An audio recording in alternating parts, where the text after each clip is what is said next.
One of America's most effective tools has been deterrence, leveraging our arsenal of democracy for global stability. However, since the deadly and chaotic withdrawal from Afghanistan, this administration has failed to project strength on the world stage. And we are witnessing the development of a deadly and unholy alliance among our adversaries. They're working together to undermine Western values, attempting to change the global balance of power. The world has seen Russia's war of aggression in Ukraine and emboldened Chairman Xi threatening Taiwan, and the Iranian regime continuing to fund its terror proxies. Iran is at the center of destabilization in the Middle East, greenlighting unrelenting attacks on Israel as I speak, on commercial shipping, and our own troops in the region, including several deaths recently, including our troops, and dozens more injured. Russia is now getting component parts from China, ballistic missiles from North Korea, manufacturers Iranian drones in country.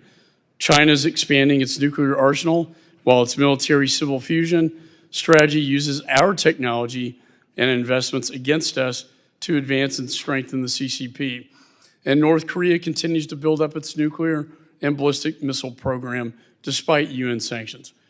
As the world burns, America is being tested. We must modernize our approach to security to advance our strategic goals. And that includes working with our allies in new and innovative ways. AUKUS is a prime example of how we should be partnering with our closest allies. I agree with the administration that to counter CCP aggression, we must work with our closest allies, and importantly here, the UK and Australia. And that's why I led the bipartisan AUKUS implementation legislation, which passed into law this past December on the National Defense Authorization Bill. This legislation grants the administration the authority to issue ITAR exemptions so we can deploy cutting-edge technology with our closest partners. This April, a presidential determination to finally grant these exemptions will allow the AUKUS Pact to move forward. And it will show the world that we will not be intimidated by Chairman Xi. Alongside AUKUS, we need to rebuild our defense industrial base.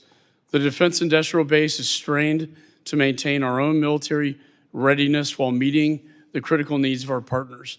We must make investments to support the defense industrial base and include innovative companies that are producing cutting-edge technology but struggle to secure a government contract.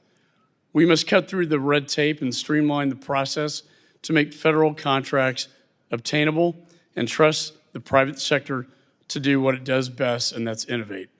These innovative companies are eager to collaborate on research and development of advanced capabilities like artificial intelligence, autonomous vehicles, quantum computing, and hypersonic systems. And as we grow the AUKUS collaboration, we can expand to space systems and other cutting-edge technology. Bureaucracy should not get in the way of American innovation. Additionally, to successfully move forward, we must reform our foreign military sales process. When I travel overseas, I hear the same thing over and over from our allies. They want our equipment and our weapon systems, but they can't afford the delays. Since 2019, I have approved 19 sales totaling over $22 billion to Taiwan that have yet to be delivered. And when I was in country last April, President Tsai asked me, where are my weapons? I paid for them. I didn't really have a good answer. Seeing these challenges firsthand, I convened a task force led by Representative Waltz, which last week published its report highlighting desperately needed improvements to our FMS process. It's called the Foreign Military Sales Tiger Task Force report recently released. It'll be the first time we've had FMS reformed, the first time in a generation. And we're not done. We're going to look at outdated arms control and non-proliferation policies like the Missile Technology Control Regime and whether the department's structural organization needs updating to combat the challenges we face today. She is not slowing down his malign agenda, and neither should we slow down in the face of that. However, with AUKUS, we have an opportunity to build on American innovation and partner with our closest allies to deter and defend against the CCP. At the same time, we need to protect the U.S. and our allies with a credible nuclear deterrent.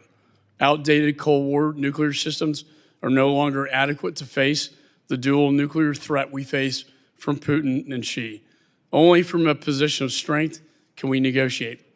We are at risk of losing that strength as we let our deterrence age and desperately grasp at negotiations with the Russians and Chinese. The United States does not seek conflict, but only through strength can we provide the deterrence necessary to secure peace in the region and around the globe.